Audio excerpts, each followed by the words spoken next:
time for Big Game Breakdown. As always, live odds, sportsbookreview.com. Let's start in the association. Heat hit the road to take on the Raptors. Toronto is 5, 206.5 the total. Throw up this graphic. Here are the standings. Battle for number 3 or 4, and the battle for 5, 6, 7, and 8. Raptors are 48-31, tied with the Wizards for the 3 spot. The Hawks, with the win last night, are now the 5. They have a half-game lead over Milwaukee. Now you got the Pacers who've moved up, tied with the Bulls, and the Heat would now miss the playoffs if they started today. The Heat are 38-40, and they have the toughest schedule of all these teams left the rest of the way. So the Heat opened 11-30, though. What a job by Spoelstra. 27 cents. Yeah, I mean, it's kind of sad because this weekend might be the last time we talk about the Miami Heat this season.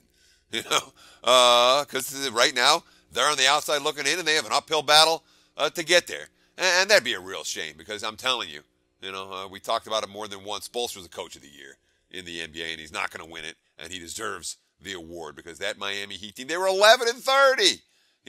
And this is one of those times where I really wish that we had a nice splice machine we can go back and get the clips. But we were talking about Miami in like December. And I remember the quote, all the Heat do every game is go out and run great plays to get open shots for players that can't make the shots. I remember that line from like 3 months ago. And then all of a sudden, they started making those shots, even with no depth. Look at the numbers. Offensive / defense, points per 100 plus minus since the All-Star break. This means the difference between your offensive points per 100 possessions and your defensive points per 100 possessions. There's number 1, Golden State, no surprise. There's number 2, San Antonio, no surprise. What? There's number 3, Miami at plus 6.4. This is since the All-Star break. They went on the big run before the All-Star break. They've been good. And, of course, hitting 21 three-pointers to win at Charlotte on Wednesday night. He's unbelievable, but it's hard to give the coach of the year to a team that won't finish at least 500. But in any event, here's Spoelstra. We weren't just chucking it. The majority of them came off coherent execution and guys being aggressive, screening, getting to the paint, and making the extra pass. Now Lowry gets all the headlines that he comes back for Toronto, but a big story is what happened while he was gone. Ibaka and Tucker, they brought them in to add front court depth, toughness, and defense, and they did it. Look at this. Toronto defense. Points per 100 possessions as always. Pre-break, 16th. Post-break, 4th, Teddy. Beautiful. Yeah, and I'll tell you what. Another thing that's happened with those trade deadline deals and the fact that Lowry was out, depth became a plus. This team's deep now. And Corey Joseph got plenty of starters minutes. He's good for his confidence, good for the team chemistry.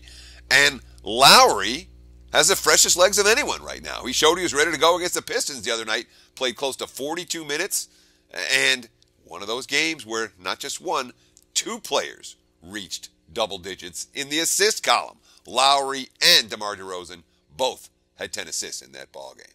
Here's DeRozan getting a rhythm with Kyle. That's the easy part. It's about everyone else and understanding how we play, how well we play off each other, how quickly we think on the go, trying to keep everyone on the same page. We have a couple more games to figure it out, but it feels good, end quote. This sounds like a team that's going to play everybody to get the rhythm going into the playoffs. Keep an eye on that. It does. And, of course, again, we talk about the seeding issues. I don't think it makes a lick of difference for Toronto if they're the 2 seed or the 3 seed or the 4 seed. I don't think that's their concern. And you're going to see coach after coach and team after team say the exact same thing over the last week of the NBA season. They're going to say, we're just trying to get in a rhythm. We're just trying to get in a rhythm. We're just trying to get in a rhythm. And for Toronto, it's very meaningful. A team that played without their point guard for the better part of the last, 6 weeks or so, 2 months. With Lowry on the floor, they'll get there. And obviously the Raptors, a team that we've talked about that does have legitimate upside when it comes to the postseason, although I'm sure they'll be in for a battle against this feisty Miami team tonight. All right, think of our bet. Remember, if the Toronto's the 3, they'll meet the Celtics in the second round.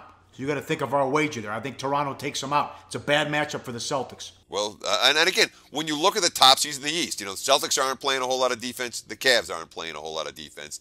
The Toronto Raptors are. That certainly makes a case for your side of the equation there, Paul. Hey, guys, for the full video, go to sbrpicks.com. Hey guys, thanks for tuning in to our channel. Now we've put a lot of work into producing all these free videos, so please help us out and keep all our content free for you forever by simply liking, sharing, commenting, and subscribing. Now, not to mention, a visit to our industry-leading website will warm the hearts of all our SBR employees, especially myself. Now, the links are over there to the left, so do check those out. Thanks for watching.